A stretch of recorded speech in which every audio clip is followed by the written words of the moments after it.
Bueno, entremos en materia de una vez. Hoy vamos a desmenuzar la trayectoria de una de las figuras más fascinantes, y sí, también más polarizantes de la política y la justicia en Colombia, Viviane Morales. Y es que la paradoja de su carrera es verdaderamente cautivadora. Piensen en esto. Estamos hablando de una pionera, una jurista de un rigor técnico impresionante, que al mismo tiempo se convirtió en una lideresa confesional. Es, literalmente, un espejo vivo de las profundas luchas institucionales que ha atravesado el país a lo largo de las décadas. Para que esta explicación sea súper clara, vamos a dividir este recorrido en 6 puntos clave. 1. El enigma de Viviane Morales. 2. La jurista y primera fiscal. 3. Matrimonio, política y fe. 4. El giro confesional. 5. Fe crítica del gobierno. Y finalmente el 6. Un reflejo de Colombia. Arranquemos. Punto número 1. El enigma de Viviane Morales. Y claro, se le llama enigma precisamente porque sus posturas y afiliaciones políticas han dado unos giros dramáticos con el tiempo. Pero si miramos más allá de la superficie, en el centro de toda esa evolución, descubrimos a una arquitecta fundacional del derecho colombiano moderno. Alguien que, con sus decisiones, ayudó a moldear el Estado tal y como funciona hoy.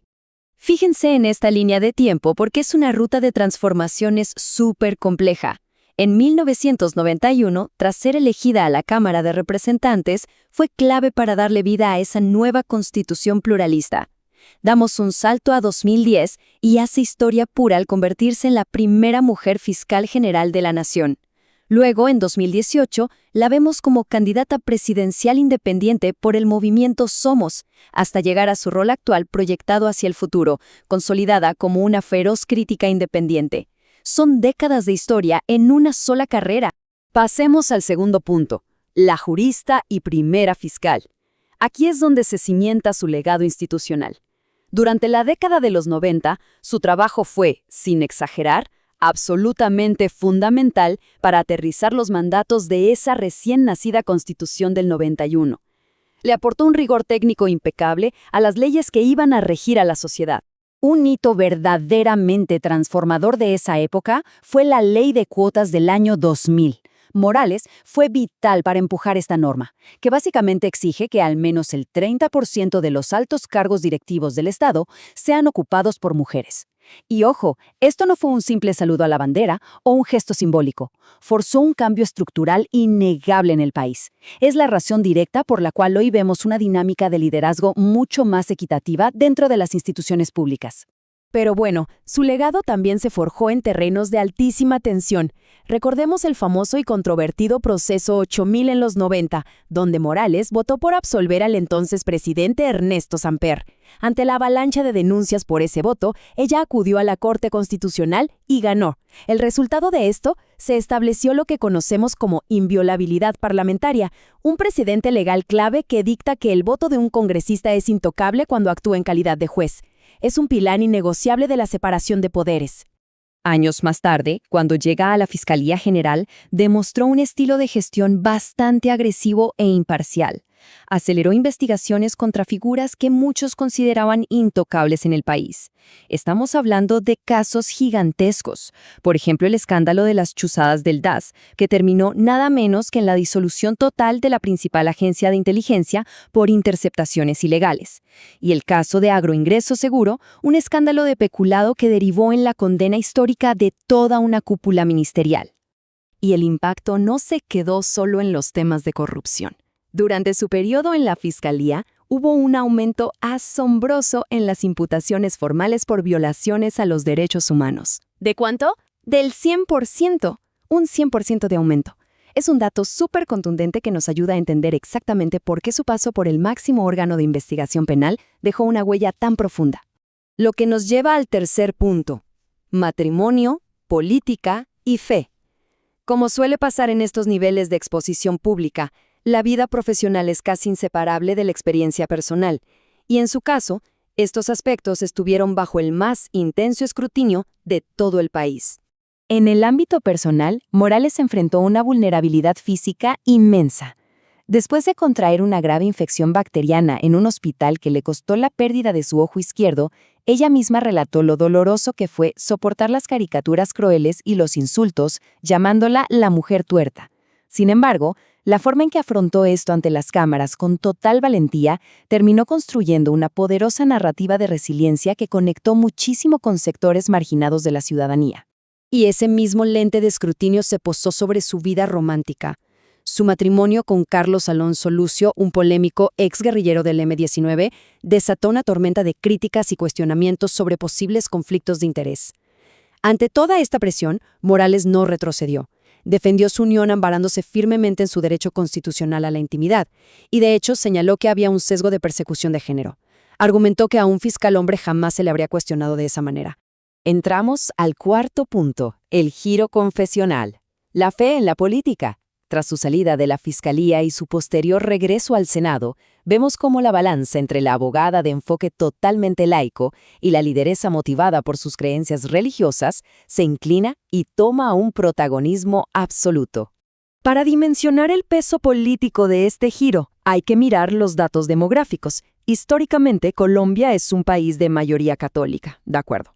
Pero resulta que un nada despreciable 16,3% de la población se identifica hoy como evangélica o pentecostal. Y ese 16,3% no es un simple número en una gráfica, se convirtió en el motor y la base incondicional de su candidatura presidencial en 2018 con el partido Somos. Buscaba representar a una comunidad que básicamente exigía tener una influencia directa en la brújula moral del Estado. El punto más álgido de toda esta etapa ocurrió en 2016. Apoyada en esa enorme base religiosa, Morales logró recolectar más de 2 millones de firmas para impulsar un referendo. El objetivo: restringir la adopción de menores únicamente a parejas conformadas por un hombre y una mujer. Aunque ella sustentó esta iniciativa en estudios muy debatidos en su momento, se topó de frente con un muro institucional enorme. Organizaciones de derechos humanos y la misma Corte Constitucional frenaron la propuesta, argumentando que iba en contravía del pluralismo que exige un Estado laico. Pasamos al número 5, férrea crítica del gobierno. Dando un salto rápido hacia el presente, vemos cómo Morales ha consolidado su papel como una de las defensoras institucionales más implacables frente a las políticas del actual gobierno de Gustavo Petro. Aquí presenciamos un choque frontal sobre un tema básico: la separación de poderes. Por un lado tenemos la narrativa del presidente Petro, quien ha llegado a afirmar: soy el jefe de Estado, por lo tanto soy el jefe del fiscal general. Casi de inmediato surge el contraargumento estrictamente constitucional de Morales, recordando que el fiscal general es una parte independiente de la rama judicial, tal como lo dicta el artículo 249. Y no nos equivoquemos, esto no es un simple debate de pasillo en el Congreso, es un enfrentamiento profundo sobre la arquitectura misma que sostiene a la democracia. Para reafirmar esta autonomía inquebrantable, Morales emplea una frase que es, francamente, brillante. El primer deber de un juez es la ingratitud. Es una afirmación súper poderosa, ¿verdad? Lo que subraya es que sin importar quién te haya ayudado a llegar al cargo de fiscal o magistrado, tu única, absoluta e indeclinable deuda es con la Constitución, nadie más. Y miren, este nivel de confrontación ha escalado a niveles muy serios. Ante la posibilidad de que el gobierno intentara impulsar reformas saltándose al Congreso mediante decretos de emergencia, Morales lanzó una advertencia severísima. Petro, con la firma de ese decreto, deja de ser presidente para convertirse en dictador. Esto nos refleja cuán elevadas están las tensiones y el grave peligro de extralimitación ejecutiva que ella percibe desde su visión jurídica. ¿Y cómo contrarrestar esa posible extralimitación? Bueno, ella sugiere usar herramientas jurídicas directas de la misma Constitución del 91, como la famosa excepción de inconstitucionalidad. Puesto en términos sencillos, este es un mecanismo legal que le permite a ciertos funcionarios negarse a aplicar un decreto si consideran que viola abiertamente la Carta Magna. Es fascinante ver cómo invoca hoy las mismísimas defensas legales que ella misma ayudó a construir en su juventud, usándolas como un escudo en la actualidad. Y así llegamos al sexto y último punto, un reflejo de Colombia. Porque este extenso recorrido vital va muchísimo más allá de la biografía de una sola persona. De hecho, la carrera de Viviane Morales funciona casi como un termómetro perfecto de todas esas tensiones ideológicas e institucionales que vive el país entero. Si hacemos un recuento, Toda esta complejidad se resume en una dualidad histórica increíble. Primero, la vemos como una arquitecta decisiva de la Constitución laica de 1991. Luego, se transforma en la principal catalizadora y voz del bloque político evangélico. Y hoy, asume el rol de centinela, protegiendo las instituciones contra los excesos del Ejecutivo. Las mismas reglas del juego democrático que defendía en sus inicios son exactamente las que hoy, décadas más tarde, exige con firmeza que se respeten. Todo este análisis nos deja con una reflexión bastante provocativa para cerrar esta explicación. ¿Puede una democracia moderna separar verdaderamente el rigor laico de sus leyes de las profundas creencias personales de sus propios arquitectos? La historia nos sigue demostrando que esa línea, la que separa la fe personal del rol de Estado, rara vez es nítida.